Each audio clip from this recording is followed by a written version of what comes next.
We've seen this before. We've seen the glass in the back. I know, old news, right? Yeah, this car's got a big back window. Awesome. How about this? This glass does not belong to this car. This glass belongs to my El Camino, but 68 to 72 A bodies, the windshields are the same. Pulled my El Camino out today because it's 2 years to the day that I brought it home.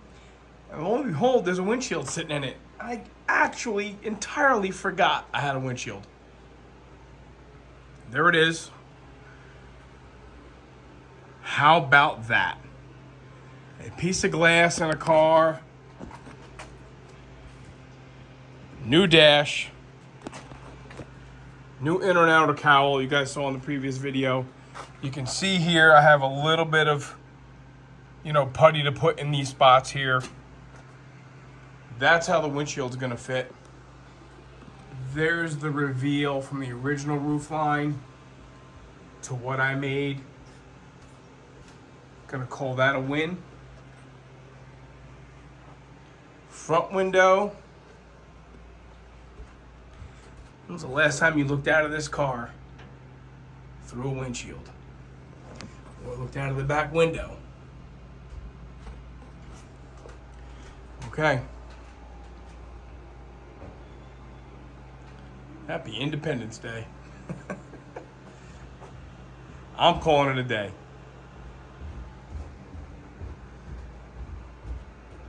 There we go.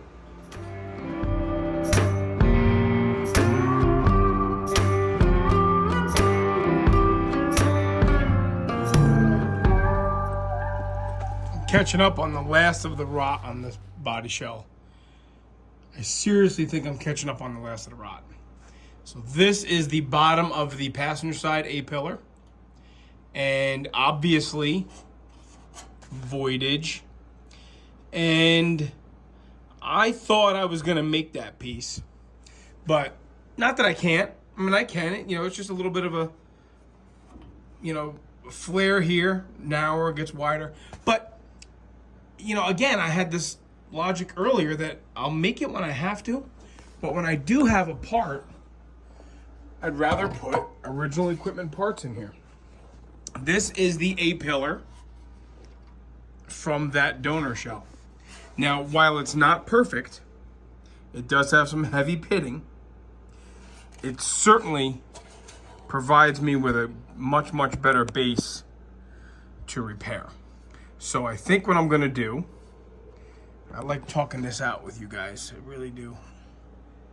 I think, as I always do, I'm gonna cut out the rot I need to. Then I'm gonna lay this lug that I cut out on top of this wherever it fits. And then I'll cut much larger than that so that I am guaranteeing myself I have more to work with than I need. And then I just play the old sneak attack game. So the cut looks like that. No more rot. I can tell you that I cut into some solid metal because it was working. Really nothing too thin or soft there. Now you take your part and lay it on your donor part, just like I did everything else, just like I did the dash and all that stuff. So what I'll do is I'll cut the donor portion much larger than I need. And then I'll clean this up a little bit, where I've cut it and it's got some whiskers and rough edges. I'll clean it all up and it'll all be beautiful. So I'll work on that. We'll get back to work on making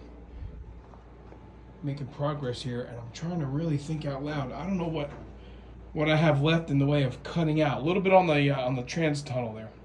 Then of course we got to start getting serious about cutting a hole in that tunnel because this has to have a shifter coming through it. So when everything goes right, your original piece that needs to be replaced, I know I'm not wearing my new gloves.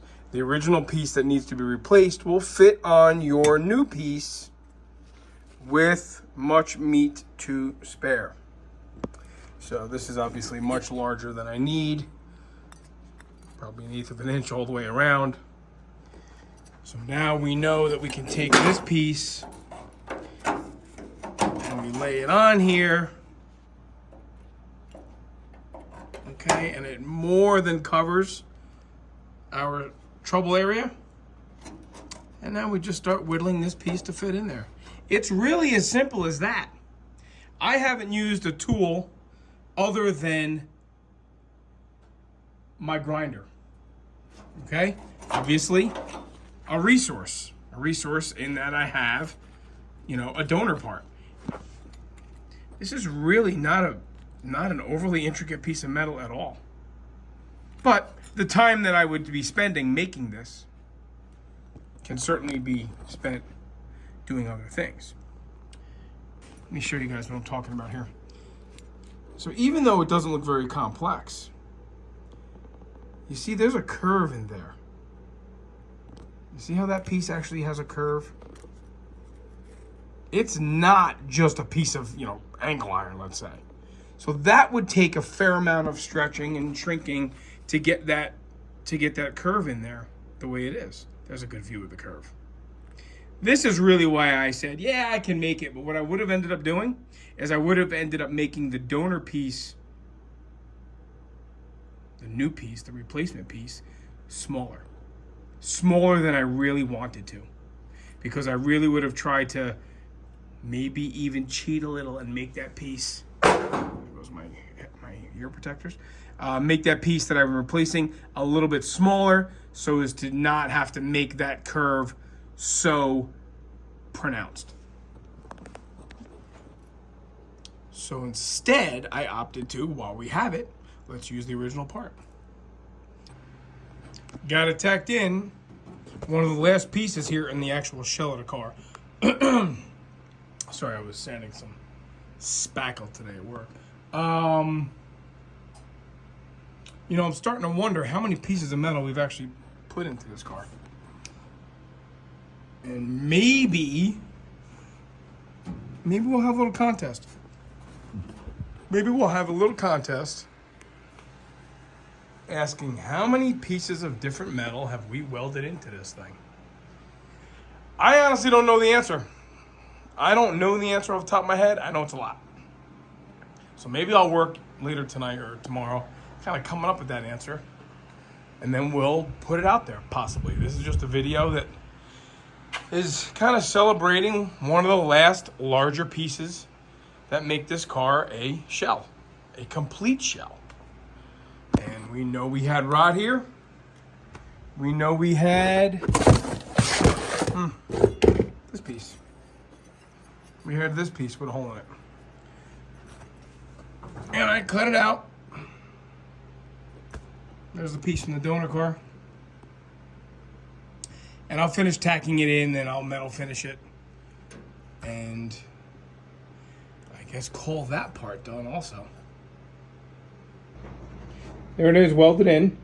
Those are not burn holes. These are holes right here for clips that hold that rubber seal in. Those two holes right there. There's actually a third one somewhere or at the weld, so I'll have to drill that, you know, someday when we put the weather stripping in. So all of these welds are good. And penetration's good, everything's fine, nice and neat.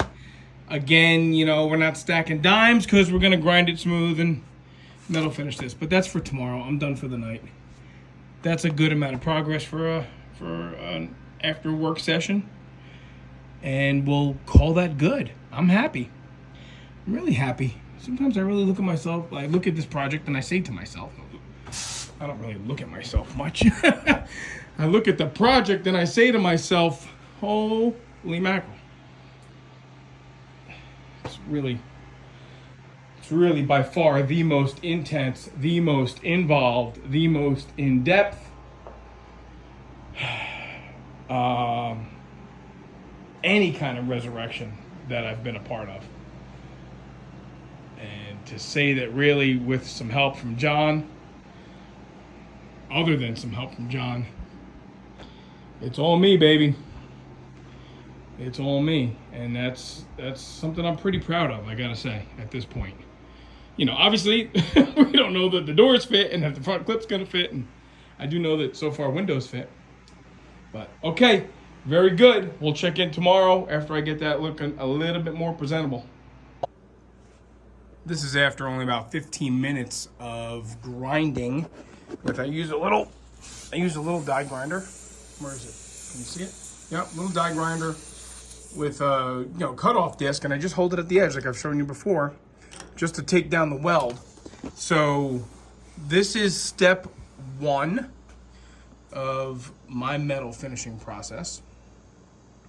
Obviously, after it's spot welded, then it's continuously welded and cooled during the whole time. Then I just start, knocking down the welds. I'm now gonna hit it with an abrasive disc on a different grinder, different die grinder, an angle grinder, and just kind of keep working it, polishing it. So I'll check back in a couple minutes after doing this, and eventually, other than some of the natural pitting, the patina of the donor part matching the patina of the, it's a very selective process here. I hand pick all these parts so that they match all these parts. Yeah, not really. A few more minutes with that sanding disc on the die grinder, 36 grit sanding disc, and it cleans it up nicely. You can see some still evidence of the high part of the weld. See that dark line right there? That tells you that your weld is still high. Same over here. Now it's pretty smooth to the touch. So I'm just gonna cheat. What am I gonna do? I put a new cutoff disc on my regular die grinder, and I am just gonna go through here and just give these a little touch. Just the high welds. Then I'll probably go from a 36 sanding disc. I think I'll probably just grab one of those 40 grit flat discs and clean it up. It's, we're still gonna have to put a little bit of all metal in here to finish the pits if we end up detailing the jams, which we are thinking we're going to.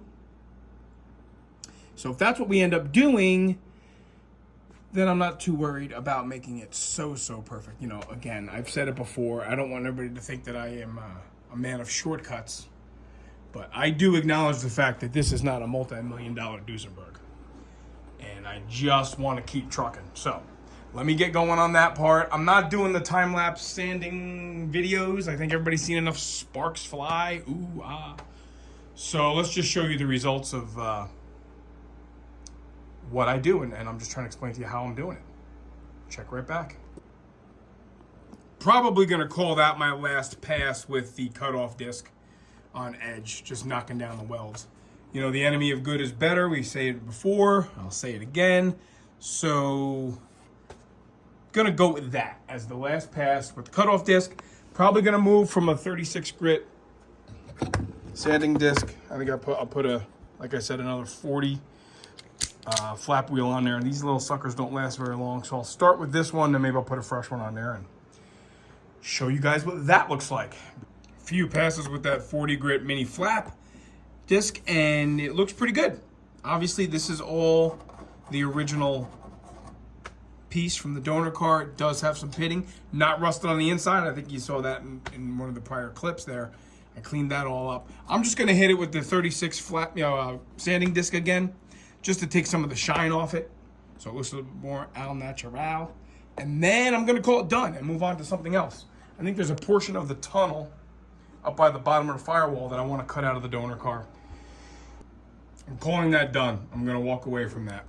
It's not perfect. You can see, that's not holes, but it's little shallow grind marks there.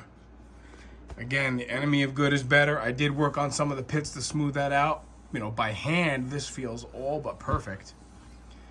So we're gonna just go with that and we're gonna just move on. That looks pretty good. I got that line nice. I mean, look guys, this is what we had. We had this rotted piece of nonsense in here. There we go. We had this. I took this out. Cut this section out of that A-pillar from the donor car and I welded it in. So moving on, okay? What I'm gonna do now is I'm gonna not subscribe to my logic and statement that the enemy of good is better. I'm gonna take this goodness. These are good, I'm leaving these. There's a couple holes. These are actual holes, not just grind pits. These are actual holes. And here I did lay the dash pad in place and the windshield in place. And this corner is highly visible. So here's what I'm gonna do. I'm gonna take this beautiful job and I'm gonna wreck it by trying to fix this corner. No, I'm not. There is a little bit of a low spot right here, which I guess there it is right there. I guess we are gonna have to use a little bit of all metal in there, and I'm gonna work on some of this stuff. Again, this is all gnarly and looks like a alligator chewed on it, like I said, because the previous dismantler used a hole saw here and just hacked those things off. So this is all original cowl, replacement inner and outer cowl, replacement dash. This is the conjunction of it all. You know, it's not, as always, you know, it's not as good as it looks on camera, and it's not as bad as it looks. This is pretty, you know, kind of sort of okay. But I guess you see a lot of the light in the dark, it really looks nasty. But windshield, urethane, stainless trim here cannot be hidden. So where it counts, I really got to work hard, and I'm okay with that. And maybe later on, if I have time to kill and this project is so far ahead of schedule, and ahead of, not that there's a schedule, but then I can work on doing things that are really just for my benefit. But for now, I got to do things that you see. You can clearly see maybe you can't clearly see. Yeah, that's a hole, so I got to weld all this up. Okay, now we start burning, making heat. All right, just ran some tacks in those thin spots. We know we're gonna put a little bit of all metal. We know we're gonna put some primer surfacer in here. So this is really good enough because I really don't want to get to warping this. I know I'm gonna have to put a little bit of filler anyway, so let's not make a mountain out of a molehill. I'm gonna grind these things down, smooth them up, show you some of that.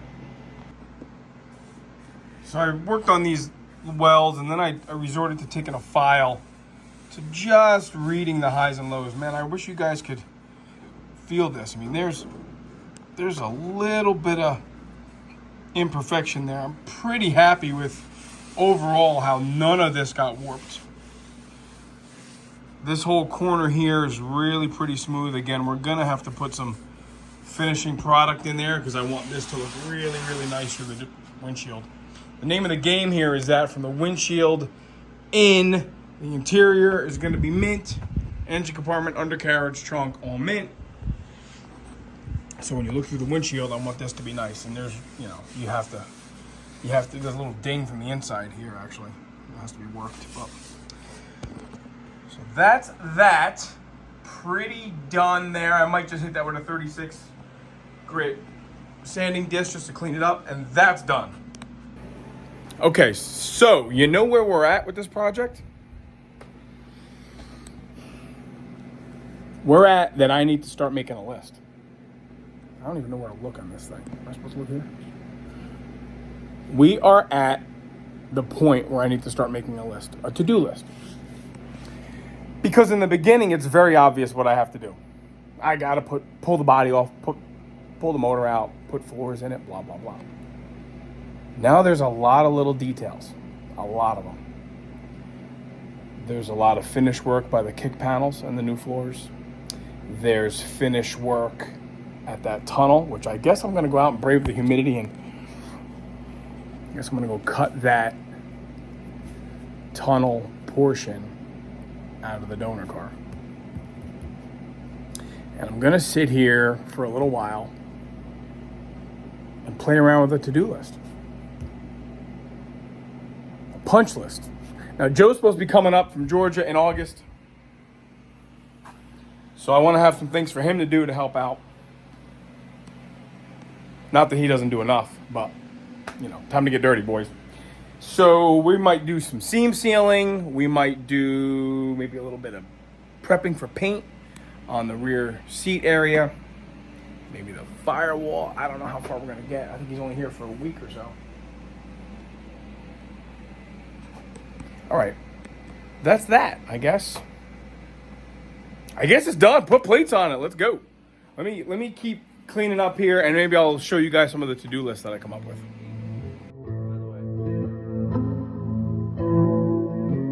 I kind of dig this groove, right? Like maybe even go like it's basically this.